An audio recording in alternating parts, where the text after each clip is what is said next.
صحیح بخاری میں کم از کم 20 احادیث موجود ہیں عاشورہ 10 محرم کے روزے کی فضیلت پہ. ان میں سے بھی جو کنزیکٹو 8 طرق آئے ہیں انٹرنیشنل نمبر کے مطابق 2000 سے لے کر 2007 تک. اس باب کا نام ہی ہے سیام یوم عاشورہ، یعنی یوم عاشورہ کا جو روزہ ہے اس سے متعلق. اور صحیح مسلم میں، بخاری میں تو 20 احادیث ہیں، صحیح مسلم میں 40 احادیث ہیں، جن میں سے جو چیپٹر ہے صوم یوم عاشورہ کنزیکٹو اس میں 34 احادیث 34 ہیں انٹرنیشنل نمبر کے مطابق 2637 سے لے کر 2670 تک. یعنی آلموسٹ بخاری مسلم میں ملا کر یہ آپ کو 50 سے زیادہ حدیث ملیں گی. اور کم از کم 8 صحابہ سے یہ احادیث روایت ہیں، سیدنا عبداللہ ابن عباس سے، سیدہ عائشہ سے، سیدنا جابر بن سمرہ سے، سیدنا عبداللہ ابن مسعود سے، سیدنا عبداللہ بن عمر سے، سیدنا ابو موسیٰ اشعری سے، اور اسی طریقے سے حضرت معاویہ ابن ابی سفیان سے اور حضرت ابو قتادہ سے رضی اللہ عنہم اجمعین. تو اب یہ ساری وہ 50 احادیث تو میں کور نہیں کر سکتا، میں نے صرف پنجتن پاک کی نسبت سے 5 ہی چوز کی ہیں. پہلی حدیث بخاری اور مسلم دونوں میں ہے، صحیح بخاری میں 2006، مسلم میں 2662 اور مشکات میں بھی ہے 2040 انٹرنیشنل نمبر کے مطابق. ابن عباس کہتے ہیں رضی اللہ تعالی عنہما کہ میں نے نبی صلی اللہ علیہ وآلہ وسلم کو یوم عاشورہ 10 محرم اور رمضان مبارک کے علاوہ کسی اور دن کے روزوں کا اہتمام کرتے ہوئے نہیں دیکھا. اور پھر ساتھ ہی فرمایا کہ آپ صلی اللہ علیہ وآلہ وسلم 10 محرم یوم عاشورہ کے دن کو باقی تمام دنوں پر فضیلت دیا کرتے تھے. یہ مسلم شریف کے الفاظ اور بخاری میں بھی موجود. دوسری حدیث صحیح مسلم میں ہے انٹرنیشنل نمبر کے مطابق 2746 اور مشکات میں 2044. ابو قتادہ کہتے ہیں کہ نبی صلی اللہ علیہ وآلہ وسلم نے فرمایا میں اللہ سے امید کرتا ہوں کہ یوم عاشورہ یعنی 10 محرم کا روزہ 1 سال کے گناہوں کا کفارہ بن جائے گا. 1 سال کے. اور یہ گناہ صغیرہ ہی ہوتے ہیں، کبیرہ گناہ صرف توبہ سے معاف ہوتے ہیں، کیونکہ صحیح مسلم میں حدیث ہے انٹرنیشنل نمبر کے مطابق 552 اور مشکات میں بھی ہے 564 کہ اگر کبیرہ گناہوں سے بچا جائے تو ایک نماز سے دوسری نماز، ایک جمعے سے دوسرا جمعہ اور ایک رمضان سے دوسرا رمضان درمیان کے گناہوں کا کفارہ بن جاتے ہیں، اگر بیچ میں بڑے گناہ نہ کیے جائیں.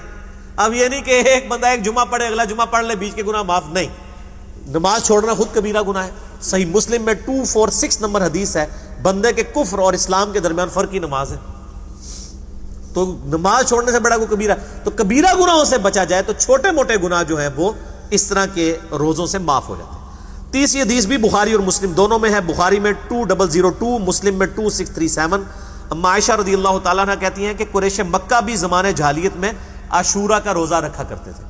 اور میرا گمان یہ ہے کہ چونکہ ابراہیم علیہ السلام کو آتش نمرود سے نجات ملی تھی تو بنو اسماعیل کو بھی عاشورہ کے دن کی فضیلت پتہ تھی. حالانکہ مشرکین عرب بت پرست تھے، وہ بھی عاشورہ کا روزہ رکھا کرتے تھے.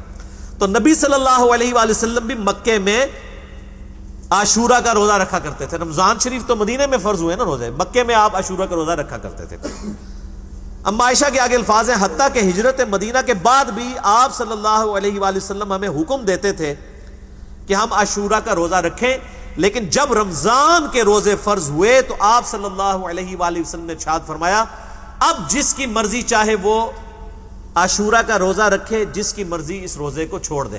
یعنی رمضان کے روزے جب فرض ہوئے تو نبی صلی اللہ علیہ وآلہ وسلم نے اس کو آبلیگیٹری نہیں رہنے دیا، بلکہ اس کو آپشنل رکھ دیا کہ 10 محرم کا روزہ یہ نفلی روزہ ہے، آپ کو رکھ لے ثواب ہے، کوئی چھوڑ دے کوئی گناہ نہیں ہے، یہ فرض نہیں ہے.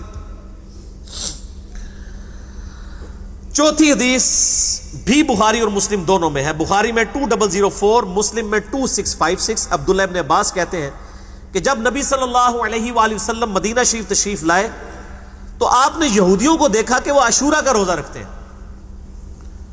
پوچھا کیوں رکھتے ہو؟ تو انہوں نے کہا کہ اللہ تعالیٰ نے موسیٰ علیہ السلام کو نجات دی تھی فرعون سے، تو ہم اس دن کی تعظیم کرتے ہیں. مسلم شریف کے ایک طریق میں الفاظ ہیں ہم اس دن کی تعظیم کرتے ہیں، دوسرے میں الفاظ ہیں ہم اللہ کا شکر کرتے ہیں، اور تیسرے میں الفاظ ہیں کہ ہم اسے عید کے دن کے طور پر مانتے ہیں۔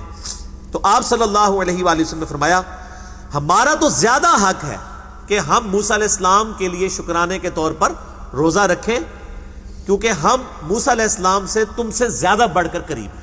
ظاہر ہے کہ وہ تو ٹیمپرڈ فارم میں تورات کو لے کے چل رہے تھے، نبی علیہ السلام کی تو یہ جو دین ہے یہ اسی کی کنٹینیوشن ہے بنی اسرائیل کی، صرف شریعت میں تھوڑی بہت چینج آئی۔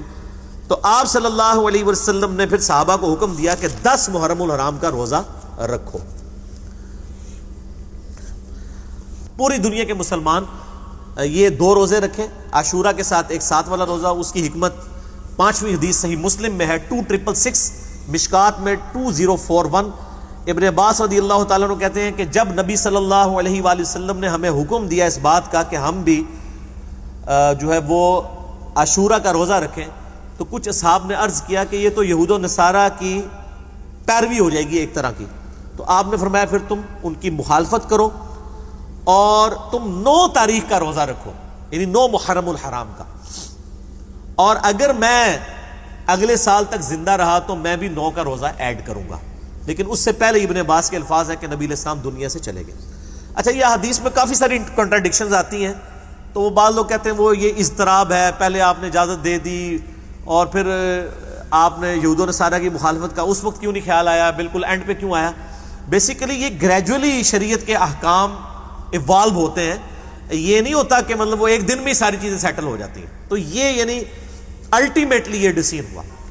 اچھا، یہ جو مسلم شریف کے الفاظ ہیں نا، میں اگلے تم 9 کا روزہ رکھو، یہ جب آپ کسی کا بھی ترجمہ دیکھیں گے نا، بریلوی، دیوبندی، اہل حدیث، شیعہ، تو سب نے بریکٹ میں لکھا ہوگا 9 کا بھی روزہ رکھو۔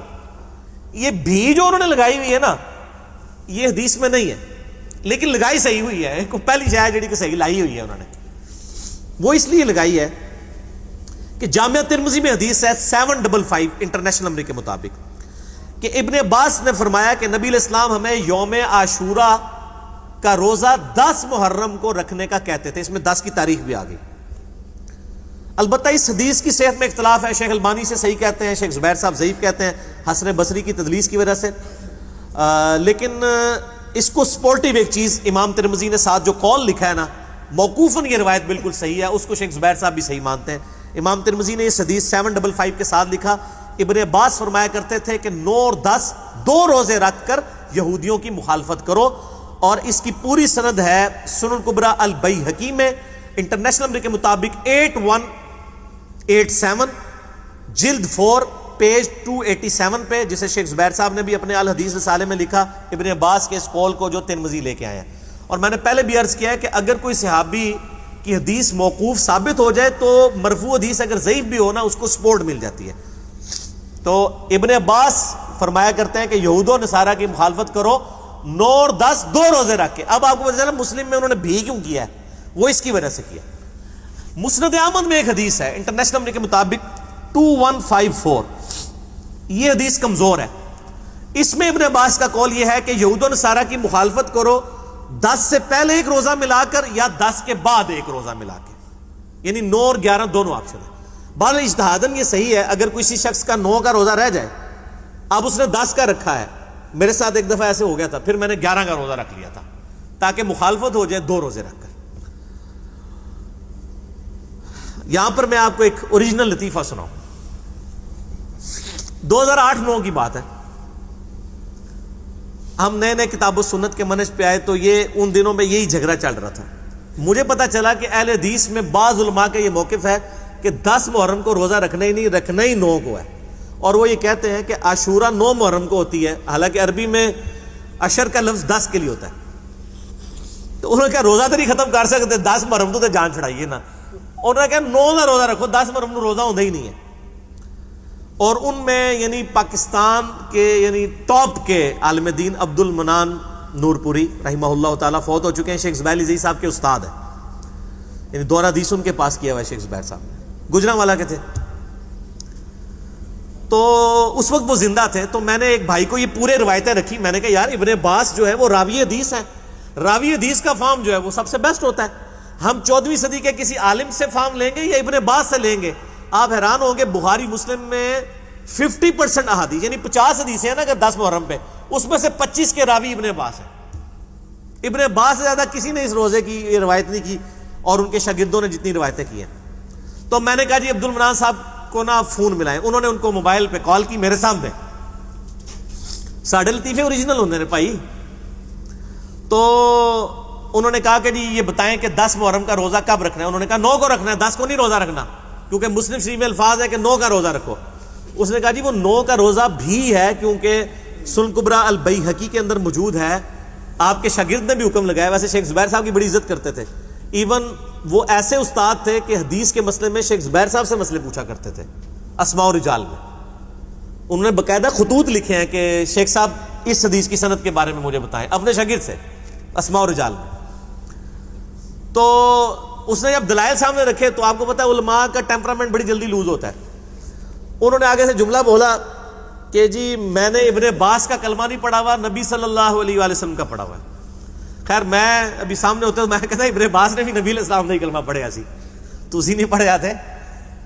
آپ 1400 سال بعد ہیں اور ابن عباس ڈائریکٹ ان احادیث کے راوی ہیں، اور ابن عباس نے آپ سے بڑھ کر نبی علیہ السلام کا کلمہ پڑھا ہوا ہے. اور ابن عباس کا اگر یہ فتویٰ موجود ہے، حدیث موقوف حدیث مرفوع کے حکم میں داخل ہوتی ہے، جیسا کہ مولا علی علیہ السلام کے بارے میں حدیث موقوف ہے یہ کہ میری وجہ سے 2 فرقے گمراہ ہوں گے اور 2 دوزخ میں جائیں گے، ایک میری محبت میں غلو کر کے، ایک میری دشمنی میں.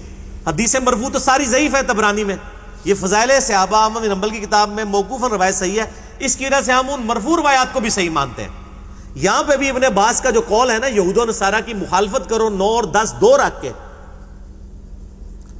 تو اب مسلم شریف کی جو حدیث ہے اگلے سال میں زندہ رہا تو 9 کا رکھوں گا تو وہ بھی ہے. یہ نہیں ہے کہ 10 کا چھوڑ دوں گا. 10 کے بغیر تو عاشورہ کا لفظ ہی نہیں بنتا. ٹھیک ہو گیا؟ عاشورہ کا لفظ تو بولا ہی 10 کے اوپر جاتا ہے. تو اس لیے میں کہتا ہوں کہ یعنی صحابہ کے فہم کے بغیر کتاب و سنت کو لے کے نہیں چلنا. یعنی غیر مقلد نہیں بننا. آپ نے مقلد تو بننا ہی نہیں نا، غیر مقلد بھی نہیں بننا، متبع سنت بننا ہے. اور متبع سنت یہ ہے کہ کتاب و سنت کو سلف کے فہم کے مطابق، صحابہ کرام کے فہم کے مطابق سمجھنا. تو یہ اہل حدیث کے اندر بعض اوقات اس قسم کے مسائل ہو جاتے ہیں، تو میں ساتھ ساتھ اصلاح کر دیتا ہوں. اب آخری 3 پوائنٹ چھوٹے چھوٹے ہیں لیکن بہت انٹرسٹنگ ہیں اہل تشیع کے جوابات سے ریلیٹڈ. اہل تشیع یہ کہتے ہیں کہ جی عاشورہ کا روزہ یہودیوں کی سازش ہے اسلام کے خلاف. یہ انہوں نے بدعت داخل کی ہے کیونکہ یہ تو یہودی روزہ رکھا کرتے تھے. تو یہ ان کے زیر اثر اہل سنت کی کتابوں میں بخاری مسلم کے اندر یہ احادیث آ گئی ہیں. تو پہلے تو میں اہل سنت سے کہوں گا کہ ہوں تو تسلی ہے. تو اسی لوگوں نے ایک کہانی کراندے سو آپ لوگوں کو یہ کہانی کرایا کرتے تھے کہ یہ جو شیعہ ہیں یہ یہودیوں کی پیداوار ہے. عبداللہ ابن سبا جو ہے وہ تو مطلب ایک کریکٹر تھا. وہ حضرت علی کے دور میں آیا، ان کے لیے الوہیت کلیم کرتا تھا. حضرت علی نے اس کو قتل کروایا. اس کو تو شیعہ بھی کافر مانتے ہیں. شیعہ اور سنی دونوں کتابوں کے اندر اس کو کافر ڈکلیئر کیا گیا، مرتد تھا وہ. تو میں شیعہ کو جواب دوں گا پہلا کہ یہ آپ کا الزام اہل سنت پہ ویسا ہی ہے جیسا کہ اہل سنت آپ پہ یہودیوں کی سازش کا الزام لگاتے ہیں. تو یہ وہ فرقہ واریت کی لعنت ہے. دوسرا جواب، اگر صرف مماثلت مان لی جائے کہ یہودی بھی 10 کا روزہ رکھتے ہیں اور ہم بھی رکھیں گے، اگرچہ ہم 9 کے ساتھ اسے ڈفرنٹ کر دیتے ہیں لیکن پھر بھی 10 کا تو بنتا ہے کامن. اس اصول اور مبادی کے اوپر تو پھر ساری مماثلت والی چیزیں فارغ ہو جائیں گی. ہمارا جو قبلہ اوسط ہے، درمیانی قبلہ کون سا ہے؟ بیت المقدس. یہ قبلہ اول غلط کہتے ہیں. قبلہ اول جو ہے وہ خانہ کعبہ شریف ہی تھا. قرآن میں لکھا ہوا ہے کہ اے نبی ہم نے آپ کا قبلہ اس لیے چینج کیا تاکہ یہودی آپ پر اعتراض نہ کریں، کیونکہ ابراہیمی قبلہ جو ہے وہ خانہ کعبہ ہی تھا. بیچ میں یہ بیت المقدس ہوا تھا، پھر دوبارہ کعبہ ہو گیا. یہ بھی آج بات لے جائیں. یہ کتنا بڑا جھوٹ پوری امت لیول پہ چل رہا ہے. قبلہ اول قبلہ اول قبلہ اول خانہ کعبہ ہے اور قبلہ آخر بھی خانہ کعبہ ہے. وہ قبلہ اوسط تھا، درمیان میں بنی اسرائیل کے لیے کچھ عرصہ کے لیے تھا. ابراہیم علیہ السلام کا قبلہ کون سا تھا؟ خانہ کعبہ. تو وہ پہلے ہوا نا. موسیٰ علیہ السلام تو ابراہیم علیہ السلام کے بعد آئے ہیں نا. بنی اسرائیل تو ان کی اولاد ہے نا. تو بنی اسرائیل کے لیے یروشلم ہوا، جسے بیت المقدس بھی ایلیا بھی کہتے ہیں. پھر نبی علیہ السلام کی دعا کی برکت سے جو پارہ نمبر 2 کے شروع میں 2-3 رکوع آتے ہیں، دوبارہ سے اس کو کیا گیا. تو قبلہ اوسط ہمارے لیے عزت کا مقام ہے، وہ یہودیوں کے لیے بھی ہے. تو کیا ہم صرف اس وجہ سے کہ ہماری یہودیوں کے ساتھ مماثلت ہوتی ہے اس قبلہ اوسط یعنی بیت المقدس، ایلیا اور یروشلم کی عزت کرنا چھوڑ دیں گے؟ نہیں چھوڑیں گے، یہ تو شیعہ بھی تیار نہیں ہوں گے۔ تیسرا جواب کہ ہمارے روزے کی مخالفت ایک اور طریقے سے بھی ہوتی ہے۔ یہودی جو ہیں وہ روزہ رکھتے ہیں 24 گھنٹے کا، اس میں سحری نہیں ہوتی ہے، ایک افطار سے دوسرے افطار تک، جبکہ بخاری مسلم میں حدیث ہے کہ تم یہود و نصارہ کے روزوں کی مخالفت کرو اور سحری کھایا کرو۔ تو ہمارا جو روزہ 10 محرم کا ہوتا ہے وہ سحری والا ہوتا ہے، تو یہ آلریڈی یہودیوں کی مخالفت ہو جاتی ہے۔ اگر یہ منوان وہی چل رہا ہو تو یہ بھی 24 گھنٹے کا روزہ چل رہا ہو۔ علمی پوائنٹ نمبر 4، اہل تشیع جو ہے نا وہ الزامی جواب کے طور پہ، اینٹی وینم اور پھکی کے طور پہ کہتے ہیں کہ جی آج کل کے یہودی جو ہیں یہ تو 10 محرم کا روزہ رکھتے ہی کوئی نہیں ہے،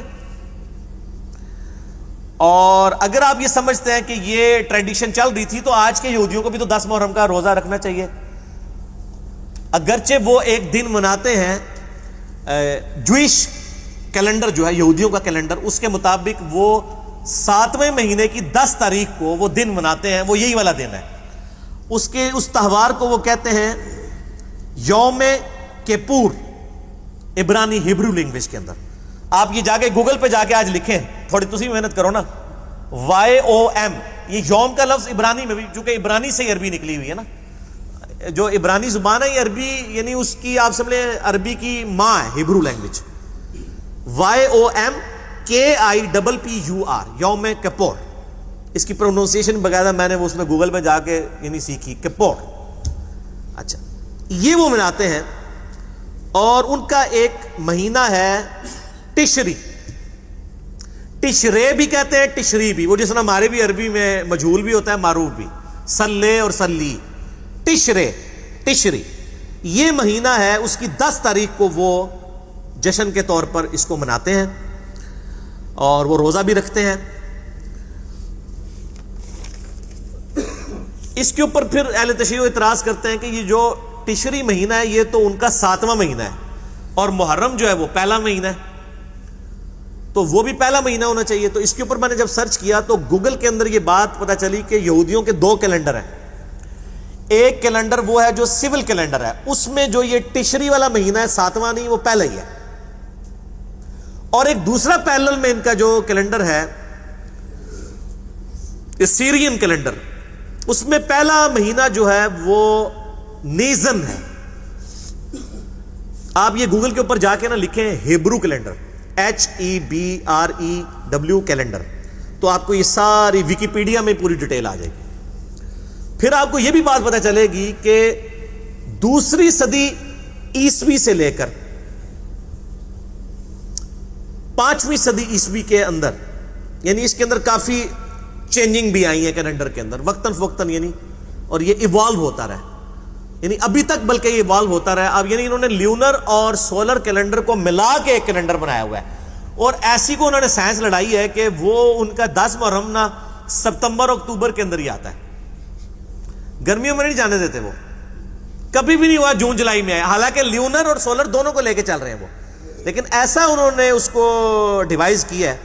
اور اس سال ساڑھے نیڑے ہی آ رہا ہے انہوں کا یوم کپور، وہ آ رہا ہے 18 ستمبر، ہمارا کب آ رہا ہے 21 ستمبر، ان کا 18 ستمبر کو آ رہا ہے، اور یہ بھی شیعہ کے ہاتھ میں آ گیا، ان کا دیکھو بالکل نیڑے آ رہا ہے۔ سر یہ ابھی نیڑے آئے گا، کچھ عرصے بعد وہ ستمبر میں ہی رہ جائیں گے، ہم لوگ جنوری میں بھی پہنچ جائیں گے، ٹھیک ہو گیا۔ پچھلے سال یہ آیا تھا 29 ستمبر کو ان کا۔ تو یہ یعنی یہودی کیلنڈر آپ لیونر اور سولر کا جو اس حوالے سے آپ پورا گوگل میں سرچ کریں، آپ کو انشاءاللہ ڈیٹیل مل جائے گی۔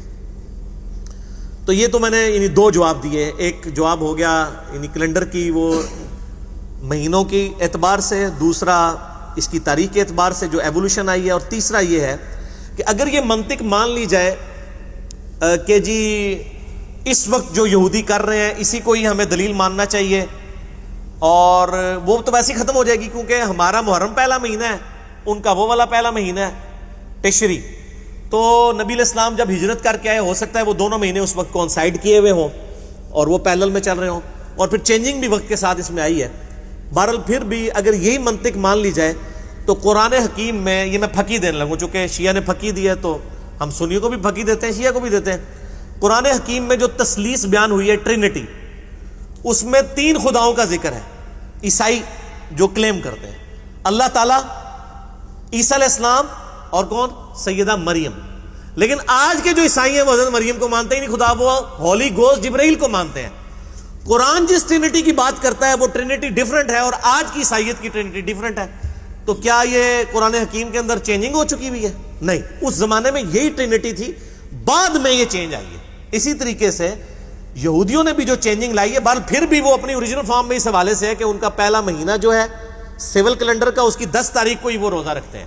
ہم بھی پہلے مہینے کی 10 تاریخ کو رکھتے ہیں. تو یہ پھر بھی ریزیمبلنس موجود ہے. تو یعنی پھکی والا جواب دیا ہے. اگر یہ بات مان لی جائے تو قرآن حکیم کی ٹرینٹی اسٹیبلش عیسائیوں کی ٹرینٹی سے مختلف ہے. تو اس سے یہ کوئی نہیں کہے گا کہ قرآن تبدیل ہو چکا ہے، یہ بعد میں یہ یہود و نصارہ کی سازش کی وجہ سے داخل ہو گیا ہے. نہیں، یہود و نصارہ نے وقت کے ساتھ اپنا ریلیجن جو ہے اس میں چینج لے کے آئے.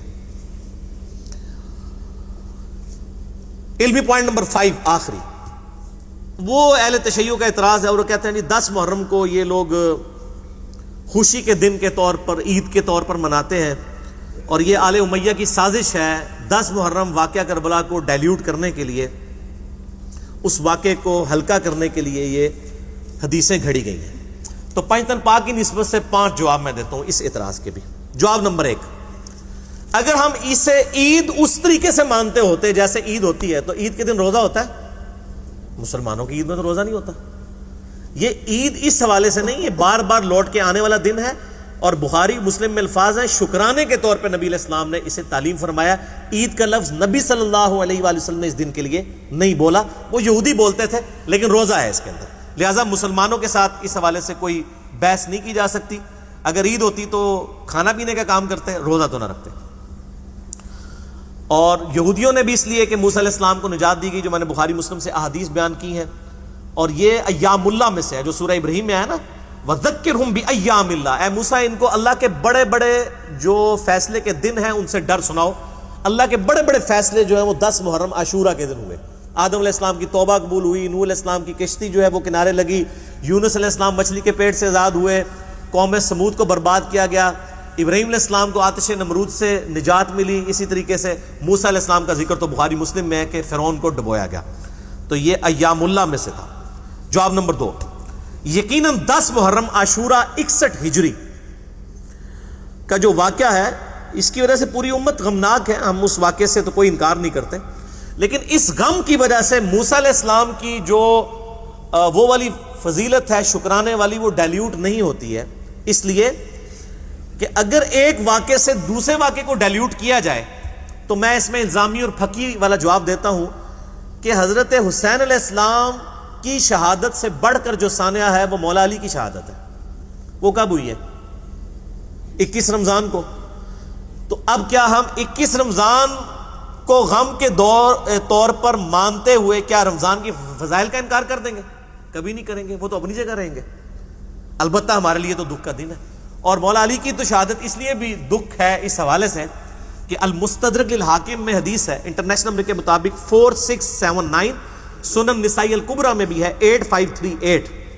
امام حاکم نے بھی صحیح کہا، امام ذہبی نے بھی صحیح کہا مسلم کی شرط کے اوپر. شیخ البانی نے 1743 سلسلہ صحیحہ میں لیا.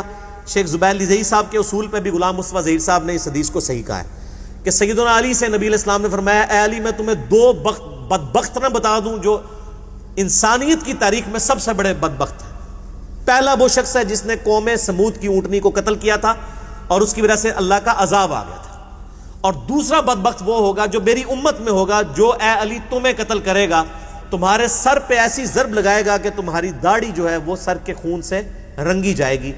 یعنی جس طرح قوم سمود پہ عذاب آیا تھا نا اونٹنی کاٹنے کی وجہ سے، اس امت پہ بھی عذاب آیا حضرت علی کو قتل کرنے کی وجہ سے. یہ ریزیمبلنس آپ دیکھ لیں. اور واقعی اس کے بعد پھر امت کو وہ خلافت نصیب نہیں ہوئی دوبارہ، سوائے بیچ میں 2 سال عمر بن عبدالعزیز کے. تو حضرت علی کی جو شہادت کا دن ہے وہ تو اس سے بڑھ کے غمناک دن ہے، لیکن اس کی وجہ سے کوئی رمضان کی فضیلت کا انکار نہیں کرے گا. اسی طریقے سے 10 محرم کے اس واقعے سے وہ غم اپنی جگہ، 10 محرم کی اپنی فضیلت ڈسٹرب نہیں ہوگی. جواب نمبر 3، ہمارے محدثین منصف مزاج تھے، انہوں نے کوئی چیز امت سے نہیں چھپائی. اگر انہوں نے معاملات کو ڈائلیوٹ کرنا ہوتا نا تو یہ جو انڈیا پاکستان کے اندر یہ نئی بدعت 30-40 سال سے جو شروع ہوئی ہے کہ یکم محرم کو حضرت عمر کی شہادت کا دن ڈکلیئر کر دیا ہے، تو ہمارے محدثین یہ کام کر کے جاتے ہیں، انہوں نے تو کوئی ایسی حرکت نہیں کی۔ آپ اہل سنت کی مین 3 کتابیں ہیں صحابہ کرام کے حالات کے اوپر، ان سے بڑی کوئی اور کتابیں نہیں۔ نمبر 1 الاستیعاب، امام ابن عبد البر، المتوفى 463 ہجری۔ نمبر 2 ہے اسد الغابہ، امام ابن اسیر رحمہ اللہ تعالی، المتوفى 630 ہجری۔ 8000 صحابہ کے حالات زندگی اس میں جمع کیے انہوں نے، اور اسی کی شرح لکھی ہے ابن حجر اسقلانی، المتوفى 852 ہجری۔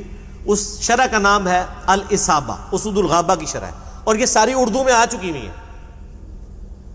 8000 صحابہ کا انسائکلوپیڈیا، اس میں آپ سیدنا عمر کے چیپٹر میں جائیں اور جا کے دیکھ لیں کہ سیدنا عمر کی شہادت کب ہوئی ہے، 26 ذوالحجہ کو ہوئی ہے۔